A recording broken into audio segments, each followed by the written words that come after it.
چلتے ہیں دبے پاؤں کوئی جاگ نہ جائے، غلامی کے اسیروں کی یہی خاص ادا ہے، ہوتی نہیں جو قوم حق بات پہ یکجا، اس قوم کا حاکم ہی بس ان کی سزا ہے۔ مجھے یاد ہے ایک دفعہ کسی نے زرداری صاحب سے پوچھا تھا یا کہا کہ اللہ سے ڈرو، تمہارے اوپر اللہ کا عذاب آئے گا۔ اس نے کہا میں عذاب بن کے آیا ہوں اس قوم کے اوپر۔ تو یہ معاملہ ہے۔ ابھی ایک تقریر سامنے آئی ہے، حقیقت ٹی وی والے نے یہ ان کی تقریر، کیا نام ہے، کوئی علی محمد صاحب ہیں، بڑی زبردست، بہت جوش کے ساتھ انہوں نے تقریر کی ہے، اور یہ شعر بھی اس میں انہوں نے پڑھا ہے۔ ہر ایک نے اصل میں اپنے مزاج کے مطابق وہ سوچتا ہے، اور آخر میں جو بات انہوں نے کہی ہے وہ بھی ذرا سن لیجیے، اس کے بعد اس کے اوپر میں ایک تبصرہ کروں گا انشاءاللہ۔ پاکستان کو مضبوط کرتے رہے، لیکن انشاءاللہ میرا اللہ کہتا ہے وَقُلْ جَاءَ الْحَقُّ وَزَهَقَ الْبَاطِلُ إِنَّ الْبَاطِلَ كَانَ زَهُوقًا، اور کہہ دیجئے میرے حبیب کہ جب حق آتا ہے تو باطل مٹتا ہے، اور باطل تو ہے ہی مٹنے کے لیے۔ جلد عمران خان صاحب انشاءاللہ عوام کی طاقت۔ دیکھیے یہ کہہ رہے ہیں، وہ آیت پڑھ رہے ہیں، اندازہ لگائیے، جو نبی صلی اللہ علیہ وآلہ وسلم جب مکہ سے ان کو نکالا جا رہا تھا، سورہ بنی اسرائیل کے اندر وہ آیت نازل ہوئی کہ اے نبی آپ ان کو کہہ دیجئے کہ حق آ گیا ہے اور باطل مٹ گیا ہے، اور باطل تو مٹنے کی چیز ہے۔ تو وہ صحیح معنوں میں حق اور باطل کی کشمکش تھی۔ حق جو تھا وہ نبی صلی اللہ علیہ وآلہ وسلم کی دعوت تھی، الہکم الہ واحد کی دعوت تھی حق، اور اس کے مقابلے میں یا ابراہیم مدد، یا اسماعیل مدد، یا لات بابا، یا منات بابا، ان کے رکوع، ان کے سجدے، ان کی پکاریں، ان کی نظر و نیازیں، ان کے رکوع اور سجدے، یہ باطل تھا، اور باطل کے اوپر چوٹ پڑی تھی، اور اس کا بیجا پھاڑ دیا گیا تھا، اور پھر 10 سال مزید گزرے ہیں کہ نبی علیہ السلام فاتح بن کر آئے ہیں۔ اب اس مثال کو اس کشمکش کے اوپر پیش کرنا کہ یہ حق اور باطل کا معاملہ ہے، یہ حق اور باطل کی جنگ نہیں ہے، یہ دو باطل آپس میں ٹکرا رہے ہیں، یہ جمہوریت کی جنگ ہے، یہ اقتدار کی جنگ ہے، یہ مفادات کی جنگ ہے۔ ہاں یہ اور بات کہ پہلے عمران خان کی شکل میں یہ اللہ کا عذاب آیا اس قوم کے اوپر، اور عذاب جب آتے ہیں تو اس وجہ سے آتے ہیں کہ یہ قوم اللہ کی طرف رجوع کرے۔ وَلَا نَذِيقَنَّهُم مِّنَ الْعَذَابِ الْأَدْنَىٰ دُونَ الْعَذَابِ الْأَكْبَرِ لَعَلَّهُمْ يَرْجِعُونَ۔ مالک فرماتا ہے ہم ہلکے عذاب جب لاتے ہیں نا، یہ اس وجہ سے لاتے ہیں تاکہ اللہ کی طرف رجوع کریں اس بڑے عذاب سے پہلے۔ لیکن جب قوم ٹھیک نہیں ہوتی ہے تو پھر بڑے عذاب بھی آہستہ آہستہ اس کے اوپر آتے ہیں۔ تو یہ ایک عذاب ان کے اوپر جو قوم کے اوپر آیا ہے، جس طرح قوم پسی ہے، اس کے بعد ابھی نیا عذاب اس کے اوپر، اس سے بڑے باغیوں کو اللہ تعالیٰ لے کے آیا ہے۔ یہ اللہ تعالیٰ ہمیشہ یہی کرتا رہا ہے۔ بنی اسرائیل کے اوپر اللہ تعالیٰ نے فرعون کو مسلط کیا تھا، تو یہ نہیں ہے کہ فرعون سے اللہ خوش تھا، کیونکہ فرعون کے ذریعے اللہ تعالیٰ نے بنی اسرائیل کو پٹوایا تھا، اور پھر جب فرعون کو پکڑا تو اس کی بھی چیخیں نکال دی۔ اسی طریقے سے یہ ہمارے جو حکمران پہ در پہ آ رہے، ایک کے بعد دوسرا آتا ہے، ایک کے بعد دوسرا آتا ہے، اور یہ اللہ کے عذاب کی شکلیں ہیں۔ اور جب بڑا عذاب تمہارے اوپر آئے گا، مجھے خطرہ ہے اس قوم کے اوپر کہیں بڑا عذاب نہ آ جائے، بڑا عذاب، یعنی اس سے بڑا کہ تمہاری یہ خود مختاری، یہ تمہاری جو حکومت، یہ آزادی برائے نام ہی صحیح، یہی ختم نہ ہو جائے۔ لہٰذا للہ توبہ کرو، معافی مانگو اپنے مالک اور خالق سے قوم کے لوگوں، اور پلٹو اپنے دین کی طرف۔ اور یہ سارا نظام یہ باطل نظام ہے، جمہوریت کا پورا سسٹم باطل نظام ہے، اور یہ جو محمد علی صاحب تقریر کر رہے ہیں ان کا پورا نظام ہی یا علی مدد کے اوپر ہے، جو عمران خان صاحب نے یہ پٹا بندوایا تھا یا علی مدد کا یا امام زامن کا۔ پھر جو 10 محرم کو یہ حرکت کرتے ہیں، گھوڑے کی پوجا اور مار پیٹ، یہ سارا یہ دین ہے ان کا، یہ حق ہے۔ اگر یہ حق ہے تو پھر باطل کیا ہے؟ اس لیے یہ چاہے ایرانی انقلاب کہتے ہیں، اسلامی انقلاب، تو بتائیے کس طرح یہ اس توحید کے، اللہ کی وحدانیت کے، یہ آج دشمن قوم ہے، اس کو اللہ کا دشمن بنا دیا گیا، یہ کہ حق اور باطل کی پہچان ختم ہو گئی۔ حق اب نہ حق ان کو نظر آتا ہے، اور نہ حق باطل ان کو حق نظر آتا ہے۔ باطل جو باطل کے لیے لڑ رہے ہیں، اور دو باطل آپس میں ٹکرا رہے ہیں، تو یہ اس کو حق اور باطل کی جنگ کہہ رہے ہیں۔ اسی طرح امر بالمعروف کی اصطلاح استعمال کی گئی۔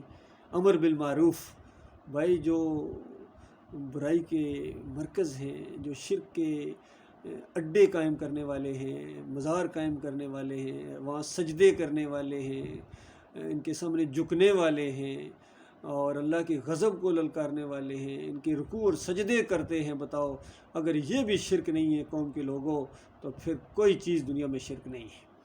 اللہ تعالیٰ غور و فکر کی توفیق عطا فرمائے، اور صحیح معنوں میں آپ کو حق کو پہچاننے، جس طرح نبی علیہ السلام دعا کیا کرتے تھے کہ اے اللہ مجھے حق کو حق کر کے دکھا اور اس کی پیروی کی توفیق عطا فرما، اور مجھے باطل کو باطل کر کے دکھا اور اس سے اجتناب کی توفیق عطا فرما۔ آج مسئلہ یہ ہے، اس قوم کو حق اور باطل میں وہ تمیز ختم ہو گئی ہے۔ یقین کیجئے جو شرک اور کفر کے دائی ہیں وہ آج اکابرین بنے ہوئے ہیں۔ وہ کوئی مدینہ ریاست کا نام لیتا ہے، کوئی نظام مصطفیٰ لے کے آنے کا نام لیتا ہے، جو اس سسٹم کے دشمن ہیں۔ وہ کہتے ہیں شریعت نافذ کرو۔ بھائی شریعت نافذ ہوئی تو تم سب سے پہلے چیخ اٹھو گے۔ سب سے پہلے جب شریعت نافذ ہوگی تو اس کے بعد پہلی بات جو ہوگی وہ محمد صلی اللہ علیہ وآلہ وسلم نے جو بات فتح مکہ کے موقع پر کی تھی، پہلی بات ان سارے بتوں کو اور مزاروں کو اور مندروں کو تمہارے اندر سے گرا دیا جائے گا۔ اور بتاؤ اس وقت تم برداشت کرو گے؟ کبھی نہیں برداشت کر سکو گے۔ اور اس کے بعد نماز پڑھانے کے پیسے لینا، اذان دینے کے پیسے لینا فوجداری جرم سمجھا جائے گا۔ یا علی مدد کا نعرہ لگانا، یا رسول مدد کا نعرہ لگانا، یا غوث مدد کا نعرہ لگانا فوجداری جرم سمجھا جائے گا۔ ہاں گھر کے اندر لگاؤ اپنے اس کے اندر، لیکن باہر گلیوں میں آپ دندناتے پھریں، یہ جلوس نکالیں، تمہارا جلوس نکال دیا جائے گا جب دین اسلام آئے گا اپنی پوری شان و شوکت کے ساتھ۔ اس طریقے سے مدینہ ریاست جب بنے گی جس طرح محمد صلی اللہ علیہ وآلہ وسلم نے بنائی تھی، وہ توحید کی دعوت کے اوپر تھی، وہ پارلیمانی اور جو صدارتی نظام کے ذریعے نہیں آئی تھی، اس مشرکانہ نظام کے ذریعے۔ اور جو یہودیوں کا، عیسائیوں کا، یونانیوں کا نظام آپ نافذ کرنے کے بعد آپ سمجھتے ہیں کہ آپ اسلام لے آئیں گے، اسلام کی وہ چیز کر دیں گے، حق اور باطل کا معاملہ کر دیں گے۔ ہجڑوں سے آپ امید رکھیں، 100 ہجڑے بھی مل کر ایک اولاد نہیں پیدا کر سکتے ہیں۔ یہ جمہوریت کا نظام چاہے پارلیمانی ہو چاہے صدارتی ہو، یہ مشرکانہ نظام ہے، یہ طاغوتی نظام ہے، یہ شیطانی نظام ہے۔ اس کے اندر لڑائی جھگڑے ہوں گے، اس کے اندر گالی گلوچ ہوگی، اس کے اندر الزامات لگیں گے، اس کے اندر جیلوں میں ٹھونسا جائے گا تمہیں۔ اور یاد رکھنا اللہ کی وہ بات پوری ہو رہی ہے، اللہ کی بات سچی ہے، جو سورہ الانعام کے اندر اللہ تعالیٰ نے اپنے عذاب کی شکلوں میں سے ایک عذاب کی بتائی ہے۔ مالک فرماتا ہے اگر تم سیدھے ہونے کے لیے تیار نہیں ہو تو یاد رکھو وہ اللہ اس پر پوری قدرت رکھتا ہے کہ تمہارے اوپر سے عذاب تمہارے اوپر نازل کرے، تمہارے نیچے سے عذاب تمہیں لے کے آئے، یا تمہیں آپس میں ٹکڑوں میں بانٹے اور ایک کی طاقت کا مزہ دوسرے کو سکھائے۔ یہ عذاب آج آپ کے اوپر ہے، یہ پارٹی بازی۔ پہلے ان کو طاقت ملی، ان کو جیلوں میں ٹھونسا انہوں نے، یہ تھے آپس میں اس طرح کرتے رہتے ہیں۔ نواز شریف کا پہلے دور آیا تھا زرداری جیل میں، زرداری کا معاملہ آیا نواز شریف جیل میں، اور اسی طریقے سے یہ سارے ایک دوسرے کے ساتھ بدلے لیتے ہیں۔ اور ابھی جناب پھر یہ ان کا معاملہ جب آیا، عمران خان کی حکومت آئی، تو پھر ان کو جناب مقدمے اور یہ اور وہ جیلوں میں اور نائل قرار دے کے کس طرح ان کی درگت بنائی گئی۔ اور ابھی پہلی تقریر کے اندر ہی شہباز شریف نے اعلان کر دیا ہے کہ میں انتقام نہیں لوں گا لیکن قانون اپنا راستہ بنائے گا۔ پوری طرح انہوں نے اعلان کر دیا گویا کہ ہم چھوڑو گے نہیں تمہیں، اور فوراً ECL میں نام دے دو، یہ کر دو، بھاگنے نہ پائیں، یہ نہ کریں۔ یہ اللہ کے عذاب ہیں۔ اب ان کو طاقت ملی ہے، اب وہ اپنے وہ بدلے سارے اتاریں گے، اب یہ سارے جیلوں میں جائیں گے۔ اور پھر جس طرح ابھی یہ محمد علی صاحب کہہ رہے ہیں پھر عمران خان صاحب اپنی پوری طاقت کے ساتھ آئیں گے، بالکل آ سکتے ہیں، اس سسٹم کے تحت آ سکتے ہیں، اور پھر جو جو پھر وہ انتقام لے گا نا، پھر وہ بھی دیکھنے والا ہوگا۔ تو اصل میں یہ دونوں صورتوں میں آپ کے اوپر اللہ کے عذاب ہیں۔ اللہ اس طرح پکڑ رہا ہے تمہیں سمجھ نہیں آ رہی ہے۔ یہ حق اور باطل کی جنگ نہیں ہے آپ کی، یہ باطل آپس میں ٹکرا رہے ہیں۔ بتاؤ انڈیا اور چائنا اگر آپس میں لڑیں گے تو کون سے شہید ہوں گے اور کون سے جنت میں جائیں گے؟ دو باطل آپس میں ٹکرائیں گے۔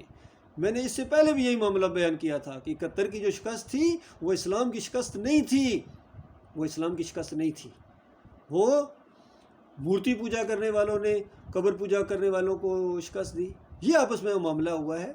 اسی طرح میں نے پورا اپنا ایک ویڈیو تیار کیا تھا، اس کے اوپر میں نے اپنے چینل میں دیکھو کہ طالبان کی آج یہ جو فتح ہوئی ہے، جو معاملہ ہے اسلام کی فتح نہیں ہے، یہ دیوبندیوں کی فتح ہے، یہ مسلک والوں کی فتح ہے، جو اسلام کو مانتے ہی نہیں ہیں، جو توحید کو مانتے ہی نہیں ہیں، اپنے ایک دائرے کے اندر بند ہیں۔ انہوں نے دین اسلام کا کیا معاملہ کرنا ہے، اللہ کا نام کیا ہے، جو اللہ کو مانتے ہی نہیں، اللہ کی توحید کے انکاری۔ اور مجھے ابھی تک یاد ہے جب ان کے اوپر پابندیاں لگی تھیں تو اس وقت انہوں نے کہا تھا، پہلے پرانی بات ہے، BBC سنا کرتا تھا، انہوں نے اعلان کیا کہ ہمارے اوپر سے پابندیاں ہٹاؤ ورنہ ہم تمہارے بتوں کو توڑ دیں گے۔ انہوں نے جب پابندیاں نہیں اٹھائیں تو انہوں نے جناب بت توڑنے شروع کر دیے، تو یہ بت شکن بن گئے جی، بت شکن۔ پابندیاں رہیں تو بت توڑ دیں گے، یہ اللہ کے لیے نہیں کر رہے ہیں۔ بت اللہ کے لیے توڑے جائیں، مزاروں کو اللہ کے لیے گرایا جائے۔ جب تک مزار ہیں، جب تک شرک ہے، یہ پاکستان نہیں ہے۔ پاکستان پاک سرزمین، شاد باد پاک سرزمین، کس چیز سے پاک؟ شرک سے پاک، کفر سے پاک، نافرمانی سے پاک، پیری مریدی سے پاک، تعویذ گنڈے سے پاک، بریلویت سے پاک، دیوبندیت سے پاک، اہل حدیثیت سے پاک، یکسو مسلم، اللہ کے ماننے والے، ایک قرآن، ایک نبی، ہمارے آخری نبی محمد صلی اللہ علیہ وآلہ وسلم، ایک قبلہ۔ پھر یہ پارٹیاں کیوں؟ پھر یہ گروہ بندیاں کیوں؟ پھر یہ لان تان کیوں حق کے اوپر جمع نہیں ہوتے ہو؟ یہ ہے حق، توحید کی دعوت حق ہے، نبی علیہ السلام کا طریقہ حق ہے، صحابہ اکرام کا طریقہ حق ہے۔ صحابہ اکرام جنہوں نے تلواروں کے چھاؤں کے نیچے زندگیاں بسر کی، ان کو تم لان تان کرو، ابو بکر صدیق کو، عمر بن خطاب کو، عثمان رضی اللہ تعالیٰ عنہ کو، اور پھر تم مثال دو کہ ہم حسین رضی اللہ تعالیٰ عنہ کے ماننے والے ہیں۔ تم حسین رضی اللہ عنہ کے ماننے والے نہیں ہو، تم جمہوریت کے ماننے والے ہو، اس بت کی پوجا کرنے والے ہو۔ حسین رضی اللہ تعالیٰ یکسو مسلم تھے، مومن تھے، نبی علیہ السلام کے نواسے ہیں، بڑا درجہ ہے ان کا اسلام کے اندر، لیکن وہ یہ جمہوریت کے قائل نہیں تھے، وہ یہ تعویذ گنڈے کے قائل نہیں تھے، وہ یا علی مدد کے قائل نہیں تھے۔ کربلا کا یہ پیغام ہے کہ انہوں نے کتنی مصیبتیں اٹھائی ہیں، لیکن ایک مرتبہ بھی یا علی مدد کا نعرہ نہیں لگایا۔ کیوں؟ وہ جانتے تھے یہ شرک ہے، شرک ہے، شرک ہے۔ یا رسول مدد کا نعرہ نہیں لگایا انہوں نے۔ یہ بات جب ان کے سامنے کہی جائے تو کہتے ہاں بھائی ان کے اوپر تو امتحان تھا۔ بھائی امتحان تھا، پاس ہوئے ہیں امتحان کے اندر، اب تمہارے اوپر میاں میٹھو امتحان ہے، تمہارے اوپر مشکل مصیبت آئی ہے، سارے معاملات ہیں کہ تم اللہ کو پکارتے ہو یا یہ تمہاری دوسری درگاہیں ہیں۔ امام ابھی پھر پتہ نہیں کیا کیا یہ کریں گے، کبھی کالے بکرے ذبح کریں گے۔ ابھی یہ ان کو تانا دے رہے تھے شہباز شریف کی، یہ جو عمران خان صاحب وہ کالے جو ہے نا وہ مرغے ذبح کر رہے ہیں۔ مجھے ابھی تک یاد ہے اخباروں میں یہ آیا تھا ایک دفعہ جب نواز شریف کی حکومت ختم ہو رہی تھی، کالے بکرے ذبح کیے تھے انہوں نے۔ تو یہ سارے ٹونے ٹوٹکے کرتے ہیں، جب قومیں مشرک ہو جاتی ہیں، جب عقیدے خراب ہو جاتے ہیں، تب یہ قومیں اسی طریقے سے کرتی ہیں۔ یہی کچھ یہ کر رہے ہیں۔ یقین کیجئے میں خیر خواہی کے ساتھ، میں آپ کا بھائی ہوں، میں آپ کا بھائی ہوں، میں آپ کو یہ صحیح راستہ بتا رہا ہوں، میں آپ کو ایمان کی طرف بلا رہا ہوں، توحید کی طرف بلا رہا ہوں، اسلام کی طرف بلا رہا ہوں۔ یقین کیجئے میرا کسی فرقے سے کوئی تعلق نہیں، کسی سیاسی پارٹی سے میرا کوئی تعلق نہیں۔ میں فوجی افسر ہوں الحمدللہ، 7 پنجاب ریجمنٹ میری، اور وہاں بھی میں نے یہاں سے 37 سال پہلے یہ باتیں کہی تھیں، اور اپنی کتاب کے اندر چیزیں میں نے لکھی ہیں۔ یہی کچھ ہوا تھا 2014 کے اندر، میں نے جو بک لکھی تھی the unique solution for Pakistan crisis, میں نے سب کو بھیجی تھی، پرائم منسٹر کو، چیف جسٹس کو، عمران خان صاحب کو، سب کو۔ اس وقت اگر ایمان کا یہ معاملہ درست کر لیا جاتا، آج آپ کو یہ ذلت اور خواری کے یہ نظارے نہ دیکھنے پڑتے۔ اور ابھی بھی اگر تم نے اپنا رخ ٹھیک نہ کیا تو یاد رکھنا اس سے بڑی ذلت کے اندر تم جاؤ گے، اس سے بڑی ذلت کے اندر تمہیں بالکل تمہیں غلام بنا لیا جائے گا، اصلی زنجیروں کے اندر تمہیں جکڑ دیا جائے گا، تم کچھ نہیں کر پاؤ گے۔ تمہاری آنکھوں کے سامنے تمہاری ماں اور بہنوں کی عزتیں لوٹی جائیں گی، تم کچھ نہیں کر پاؤ گے۔ جو برما میں ہوا، جو انڈیا میں ہوا، جو کشمیر میں ہو رہا، وہ اسی تمہارے اسلام آباد کے اندر، راولپنڈی کے اندر، لاہور کے اندر دوبارہ ہو سکتا ہے۔ تمہارے یہ جو کالے کرتوت سامنے آ رہے ہیں، جو شرک اور کفر تمہارا سامنے آ رہا ہے، اللہ کی بغاوت اعلان کے ساتھ کہتے ہیں کہ اب ہمارا سود کا پرسنٹیج یہ ہے۔ سود، ان کو ہوش ہی نہیں ہے ہم کیا کر رہے ہیں۔ سود کے، سعودی عرب بھی ان کو قرضہ دیتا ہے تو سود کے اوپر دیتا ہے، اندازہ لگائیے۔ اس سود کو قرآن کے اندر اللہ تعالیٰ نے اللہ اور اللہ کے رسول سے جنگ قرار دیا ہے، لیکن ان کو کوئی پرواہ نہیں ہے، ان کو کوئی پرواہ نہیں ہے، ان کو ہوش ہی نہیں ہے۔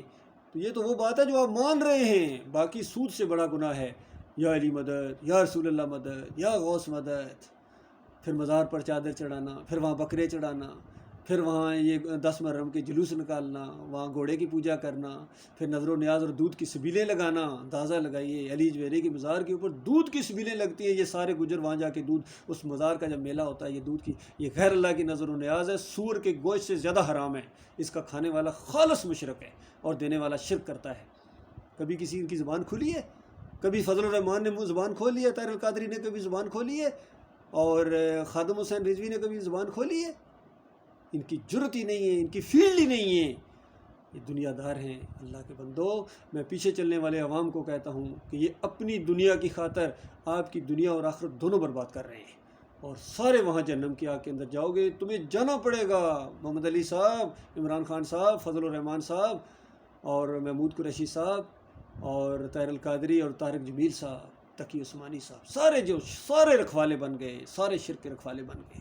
اور اللہ کی بالکل کوئی پرواہ نہیں ہے ان کو. قرآن کو انہوں نے اس طرح پیچھے پھینک دیا جس طرح کوئی چیز ہے ہی نہیں ہے. بس صرف الفاظ، حاکمیت صرف اللہ کی ہے لیکن ان کی چلے گی ان کی، اللہ کا حکم نہیں چلے گا یہاں.